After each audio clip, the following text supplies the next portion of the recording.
మీకు James bond తెలుసు, కానీ ఇండియన్ జేమ్స్ బాండ్ గురించి తెలుసా? 250 మంది పైగానే దురంధర్ లాంటి సీక్రెట్ ఏజెంట్ తయారు చేసిన వ్యక్తి ఆయన వల్ల ఈ రోజు ఇండియా ప్రశాంతంగా ఉంది. ఎందుకంటే రాని సృష్టించేందుకు కూడా ఆయనే the real Indian James bond cow గారు.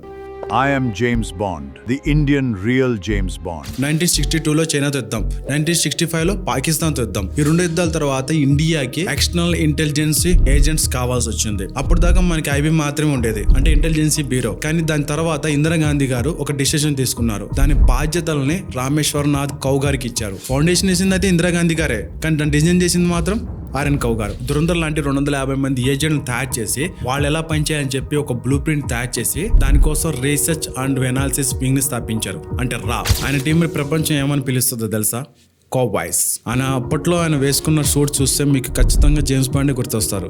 రా స్థాపించిన 3 years లోనే, అంటే 1971లోనే పాకిస్తాన్ ఆర్మీ చేస్తున్న అరాచకం తట్టుకోలేక బంగ్లాదేశ్ నుంచి 1 కోటి మంది దాకా శరణార్థులుగా మన ఇండియాకి వచ్చారు. అంటే ఆ టైంలో పాకిస్తాన్ బంగ్లాదేశ్ కలిసి ఉండేది. సో దానివల్ల ఆ బాధ్యతల్ని కౌ గారికి అప్పచెప్పారు ఇందిరాగాంధీ గారు. ఈ కౌ గారు బంగ్లాదేశ్ లో ఉన్న ముక్తి బెహిని అనే సైన్యానికి సీక్రెట్ గా ట్రైనింగ్ ఇచ్చి ఆయుధాలు ఇచ్చి వారికి పంపారు. కేవలం 13 days లోనే పాకిస్తాన్ ఆర్మీ లొంగిపోయింది. అందుకే కౌ గారిని ఆర్కిటెక్ట్ ఆఫ్ బంగ్లాదేశ్ అని పిలుస్తారు. ఇందిరాగాంధీ గారితో బంగ్లాదేశ్ పిఎం ముజిబుర్ రెహమాన్ గారు ఇలా అన్నారు, కౌ గారు వైపే చూస్తూ ఈ వ్యక్తికి నా దేశంలో ఏం జరుగుతుందని చెప్పి నాకంటే ఎక్కువ తెలుసు అన్నారు.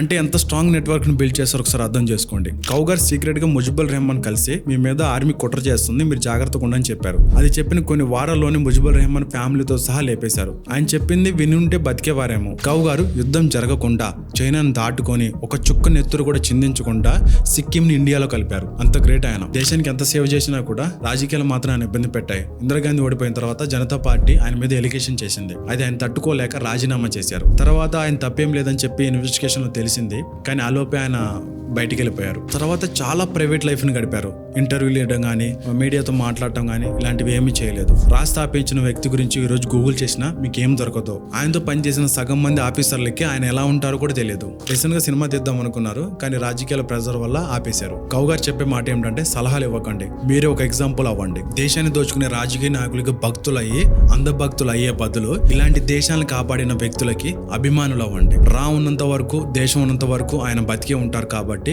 జై హింద్, జై కౌ. ఇట్లు మీ షాషు. బాయ్.